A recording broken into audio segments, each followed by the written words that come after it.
Sometimes, even in a room full of voices, full of messages and laughter, full of relationships that look close from the outside, something in us still feels oddly unheld.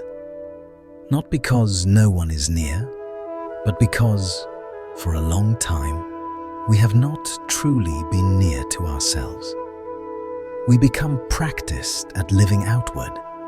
We learn, almost without noticing, to lean on reactions, a nod to confirm our choices, a text to soothe our uncertainty, a compliment to steady our worth. We begin to measure our lives by the temperature of other people's approval. Their moods become weather we walk through. Their judgments become mirrors we keep polishing, hoping they will finally show us a face we can accept. And then one day, often not dramatic, just tired, the mind can no longer keep up the performance. It has been holding itself upright on borrowed pillars for too long. Something sags, something goes quiet. And in that quiet, we recognize a strange truth. What we have been missing is not one more person to understand us, but a stillness deep enough for us to understand ourselves. Many people fear being alone. The moment they hear the word alone, they translate it into loneliness, coldness, abandonment, a sense of being left behind. Yet the older teachings saw a different possibility. There is a kind of aloneness that is not exile, but return. A return to breath, a return to the body's honest signals, a return to feelings we have not had time to name, because the world kept asking us to move faster than the heart could keep up. To be alone in this way is not to hate people and not to distrust love. It is simply to stop confusing noise for intimacy. It is to recognize that being surrounded is not the same as being supported, and being spoken to is not the same as being known. When the mind has never learned to rest in its own company, it treats silence like a threat. It panics at the empty space as if emptiness were proof of failure. So it fills itself quickly, scrolling, talking, consuming, planning, anything to avoid the moment the inner world begins to speak. The old masters were blunt about this. Bodhidharma said, in essence, when the mind keeps chasing the outside, even deep in the mountains it remains in turmoil. When the mind returns to itself, even in the marketplace it can be at peace. The problem is not the place. The problem is not the crowd. The problem is not even the relationship. The problem is whether we have learned how to be with ourselves without running away. A great deal of human suffering does not come from having too little, but from carrying too much. We carry other people's opinions like sacks on our backs. We carry imagined conversations, rehearsed defenses, anticipated rejections. We carry guilt that belongs to someone else and responsibility that was never ours. We carry old injuries forward and call them caution. We carry tomorrow's disasters as though worrying were a form of love. And the more we carry, the heavier the mind becomes. The heavier it becomes, the more it fears stillness, because stillness reveals weight. A busy mind can pretend it is fine. A quiet mind cannot hide from itself, so we keep ourselves stirred. More appointments, more errands, more conversations, more productive noise. But the mind is like a bowl of muddy water. The more you agitate it, the less you can see. Only when you dare to set it down, dare to stop stirring, dare to endure the first uneasy quiet, does the sediment begin to settle. Clarity is not something you invent. It is what remains when you stop shaking the vessel. This is the dignity of solitude. It is not withdrawal, but restoration. It is not a refusal of responsibility, but a return to right relationship with responsibility. It is learning to distinguish what truly requires your hands from what only demands your attention. It is learning that not everything deserves a reply, not every thought deserves belief, not every feeling requires immediate action. In this way, meditation is not a decoration for life. It is a way of cleaning the lens through which life is seen. It is stepping back one pace, not to abandon the world, but to see it whole. When you step back, you can finally tell the difference between a genuine need and a compulsive craving, between real love and fear of loss, between conscience and conditioned shame. There are kinds of pain that do not need to be solved by talking, but healed by calm awareness. Some wounds do not require a victory in argument. They require time, gentleness, and the courage to stop running. Silence is not always comfortable, but discomfort is not the same as danger. Often, discomfort is simply truth coming closer. When we stay alone long enough, awake, not numbed, we begin to discover something humbling. Many things that once hurt us were not enormous in themselves. They became enormous because we gave them too much space in the heart. We fed them with replay. We watered them with interpretation. We enlarged them with the endless question, what did that mean about me? To return to oneself is to interrupt that habit. Not by force, not by pretending nothing happened, but by loosening the grip, by seeing the thought as a thought, the feeling as a feeling, the story as a story. When you stop adding fuel, the fire does not need a dramatic ending. It simply becomes smaller. And in that shrinking, the heart becomes lighter without strain. This is not an invitation to leave anyone behind. It is not a command to become closed off or cold. It is simply a reminder. Learn to be alone with dignity, so that when you are with others, you no longer have to strain. When you stop fearing silence, you stop confusing love with constant contact. When you stop chasing validation, you become harder to wound. And when you learn to return to yourself, peace is no longer a trophy you must win. It becomes a ground you can stand on. In truth, the fear of being alone is often the fear of hearing one's own heart. People are not merely afraid of loneliness. They are afraid of what emerges when the crowd disappears. When there is no role to perform, no one to impress, no conversation to hide inside, the inner voices begin to speak. The questions we postponed, the grief we never named, the hunger we disguised as ambition, the regret we buried under optimism, the tenderness we protected with sarcasm. The old injuries we claimed were over it when we were only avoiding it. That moment can feel frightening, and so we run back to the familiar distractions. We keep the phone in our hands. We turn on the television just for sound. We look for someone to talk to, even when there is nothing we truly need to say. Not because we love noise, but because we fear stillness. Yet the old teachings are clear.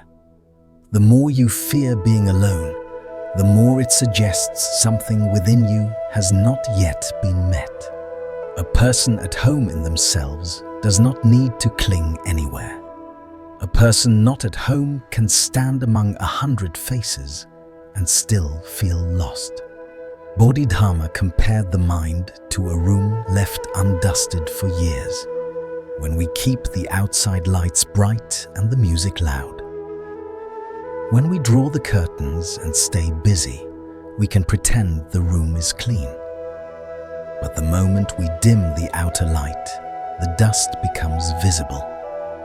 Many people panic then and assume the dust is proof that something is wrong with them. They fling the door open and rush out again. But dust is not a curse. It is simply what appears when you finally see. Visibility is the first mercy. The dust does not mean you are broken.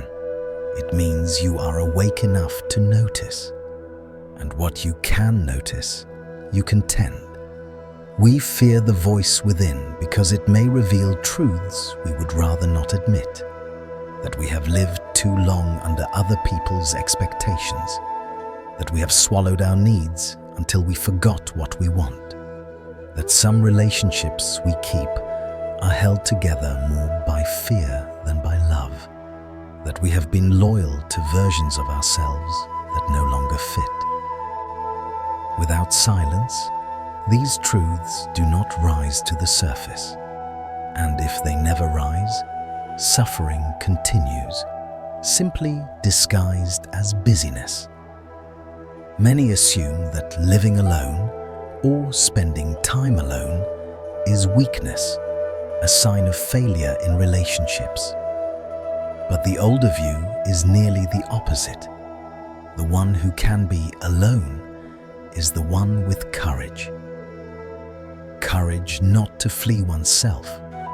Courage not to borrow noise to cover emptiness. Courage to look straight into the mind without condemning it, without rushing to fix it, without needing to turn everything into a story of success or failure. There is a quiet law of the heart.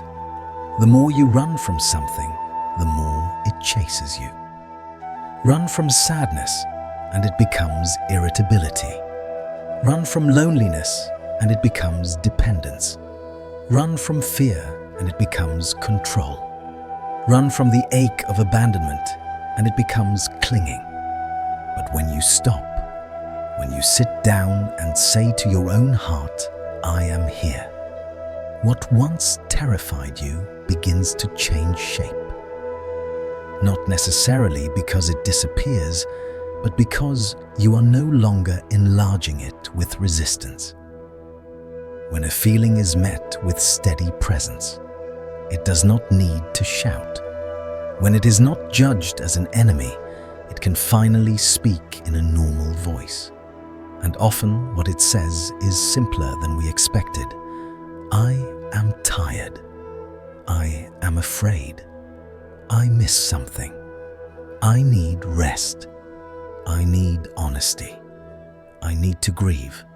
These are not monsters. These are messages. To be alone, in the meditative sense, is to give the mind a safe space to be what it is. Without needing to be cheerful, without needing to be strong, without needing to prove anything. It is allowing yourself to be sad without self-blame, tired without shame, uncertain without panic. Healing begins quietly like this, not with fireworks, but with permission. People ask, what if I sit still and the mind floods with anxiety? What if silence makes everything worse? The old teachings do not advise escape, and they do not advise forcing calm. They offer something more patient. See what is there and know it. If there is worry, know worry. If there is fear, know fear. If there is grief, know grief. Do not add judgment. Do not build a second arrow by telling yourself you are failing for feeling what you feel. The mind is often like a child. The more you scold it, the louder it cries. The more you demand it be quiet, the more it rebels. But when it is met with steady attention, firm, kind, unafraid, it begins to settle. Not because you forced it down, but because it no longer has to fight to be acknowledged. And as you practice this returning, something subtle happens. You stop needing other people to hold you up quite so desperately. You still love, you still connect, but the connection is no longer a bargain. Stay close so I can feel real. You begin to taste a different kind of freedom. Freedom from needing constant reassurance. Freedom from living inside the gaze of others. Freedom from turning every interaction into a referendum on your worth. From that freedom, relationships become healthier. You come to others not from emptiness, but from fullness enough to share. You listen without needing to win. You speak without needing to perform. You can be alone without feeling abandoned, and you can be with others without disappearing inside them. This is not a philosophy of cutting people off. It is simply the opening of an inward door. If you have the patience to stand before that door, even a few minutes each day, you may discover something gentle and surprising. The place you feared most is often the place where peace has been waiting. Because peace is not always something you achieve. Often it is something you stop interrupting. When you stop fearing silence, you stop fearing loss. When you stop chasing validation, you become harder to wound. When you stop running from the inner voice, it becomes less harsh. And when you learn to return to yourself again and again without drama, you find that being alone is no longer a punishment. It becomes a quiet grace, living in the world without losing yourself. Yet there is still another layer beneath this, one that is easy to overlook because it is so ordinary. We do not only flee solitude in dramatic moments, we flee it in small, daily ways. We hurry through the present as though the present were merely a hallway leading to something more important. We eat while scrolling. We walk while planning. We speak while rehearsing what we will say next. The body is here, but the mind is elsewhere, and the heart, quietly, keeps being postponed. This is how a person can live a whole life without fully arriving. And when the self is continually postponed, it begins to feel unreal. Not because it does not exist, but because it has not been inhabited. A home can be beautifully built, yet still feel empty if no one lives inside it. In the same way, a life can look complete. Job, friends, routines, responsibilities, yet still feel strangely vacant if the one living it has been absent from their own interior. To return to yourself, then, is not a romantic idea. It is practical. It is a form of spiritual housekeeping. It is sweeping the mind not because you are ashamed of its dust, but because you deserve to see clearly through your own eyes. Solitude teaches this clarity in a way that social life often cannot. With others, we are constantly adjusted, softened here, sharpened there, edited to fit the room. We learn to read faces and predict reactions. We become skilled at being acceptable. The tragedy is not that we learn these skills, they are sometimes necessary. The tragedy is that we forget they are skills. We start to mistake our performance for our nature. Aloneness, when approached with sincerity, dismantles that confusion. When no one is watching, a subtle question appears. Who am I when I am not being perceived? And beneath that question, what do I actually feel before I translate it into something more impressive? These questions are not meant to trap us. They are meant to liberate us from borrowed identities. At first, the answers may not come as sentences. They may come as sensations, tightness in the chest, fatigue in the bones, a tenderness that surprises us, a grief that has been waiting for years to be acknowledged. In a culture that worships explanation, we often rush to label everything.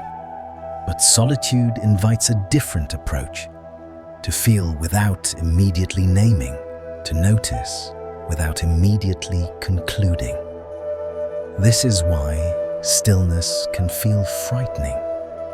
It removes the usual escape routes. When the world is quiet, we cannot blame the noise for our unrest. We cannot distract ourselves into believing we are okay. We must meet what is here. And what is here, very often, is simply human.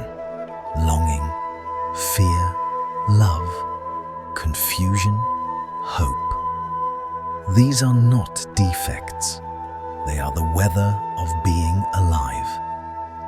Yet many of us treat them like problems to be eliminated. We attempt to solve sadness instead of listening to it. We try to erase fear instead of understanding what it protects. We punish ourselves for feeling as if the heart were a machine malfunctioning rather than a living instrument responding to life. In solitude, you begin to see the cost of that punishment. The more you reject your own inner life, the more you become dependent on others to carry what you refuse to carry. This is how love becomes heavy. Not because love is heavy, but because we ask it to do what only inner maturity can do. When the self is unbefriended, relationships become a kind of anesthesia. We seek people not to share life with them, but to numb ourselves through them. We do not always mean to. It is rarely conscious, but it happens quietly. We chase attention because we cannot bear our own quiet. We demand certainty from others because we cannot tolerate our own uncertainty. We hold tightly because we have not learned how to stand. Solitude does not make you indifferent. It makes you less desperate. And the difference between indifference and freedom is enormous. Freedom is not the absence of attachment. Freedom is the presence of inner ground. It is the ability to love without drowning, to care without collapsing, to be present without begging the moment to guarantee your future. This is why the teachings speak of returning, not escaping. Returning means coming back to the breath, again and again, not as a technique, but as a homecoming. Returning means noticing the mind's habit of wandering into yesterday and tomorrow, and gently escorting it back to what is real. Returning means recognizing when you are living inside someone else's gaze and quietly stepping out of it. Stepping out of the gaze does not mean becoming selfish. It means becoming honest. It means no longer arranging your life primarily to be approved of. Approval is pleasant, but it is unstable. It is a currency whose value changes depending on who is in the room. If you build your worth on it, you will always be poor because you will always be spending yourself to purchase something that never truly belongs to you. Solitude helps you discover a different kind of wealth, self-trust. Self-trust is not arrogance. It is not the loud declaration, "I don't need anyone." It is the quiet knowledge, "I can be with myself. I can face what I feel. I can sit in the truth without collapsing." A person with self-trust can ask for help without shame and can be alone without panic. They are not clinging to independence as a mask. They are resting in wholeness. And from wholeness, the world looks different. When you are unhurried inside, you begin to see how much of life is not actually urgent. You begin to notice the difference between the signal and the noise. You can let a harsh comment pass through you without building a house around it. You can admit a mistake without turning it into identity. You can feel rejected without concluding you are unlovable. You can experience grief without rushing to replace what was lost. This does not make pain vanish. It makes pain cleaner. There is less drama around it, less story, less self-attack. Pain becomes what it always was, a movement through the heart, not a verdict on the soul. With time, solitude becomes less like a confrontation and more like companionship. The inner voice that once seemed harsh begins to soften, not because life becomes easier, but because you stop meeting yourself with hostility. Even the parts of you you dislike begin to reveal their original purpose. Anger may be protecting something tender. Anxiety may be asking for rest. Numbness may be an exhausted defense. When these parts are listened to, they begin to uncoil. This is the strange kindness of awareness. It does not fix you by force. It heals you by making room. And in that room, something essential is remembered. You are not merely a role.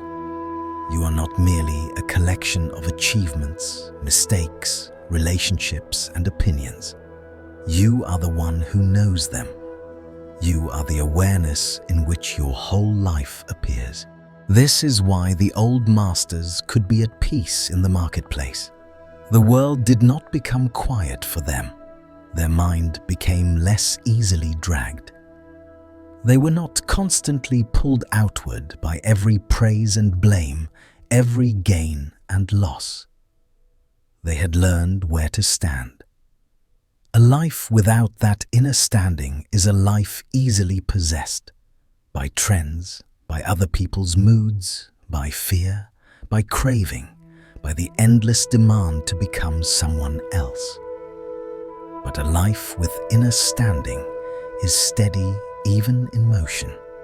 It can adapt without losing itself. The conclusion, then, is not that you must become solitary, but that you must become rooted. Solitude is one of the oldest ways to grow that root, not as isolation, but as practice. not as punishment, but as pilgrimage. If you want to begin, you do not need a mountain or a monastery. You only need small, honest moments. A few minutes in the morning before the world enters you. A walk without headphones. A meal without distraction. An evening where you let silence sit beside you without immediately trying to fill it. At first, the mind will protest. It will offer boredom. It will offer restlessness. It will offer 1,000 reasons why this is unnecessary. But if you stay gently, without forcing, without dramatizing, you will start to taste what has been missing. You will realize that silence is not empty. It is spacious. It does not take life away. It gives life back to you. In that space, you can hear what is true. You can feel what is real. You can notice what you have been carrying that was never meant to be carried. And slowly, almost without fanfare, the relationship you have been searching for begins to form. The relationship with yourself. Then being alone is no longer an ache you must escape. It becomes a sanctuary you can return to. And from that sanctuary, you can meet others with clearer eyes and a calmer heart. You can love without bargaining. You can speak without performing. You can help without losing yourself. Because the deepest peace is not the absence of people or the absence of problems. It is the presence of inner home. When you have that home, you do not fear silence. You do not fear solitude. You do not fear the passing of approval. You move through the world with a quieter dignity, like someone who finally remembers. I am not missing. I am here.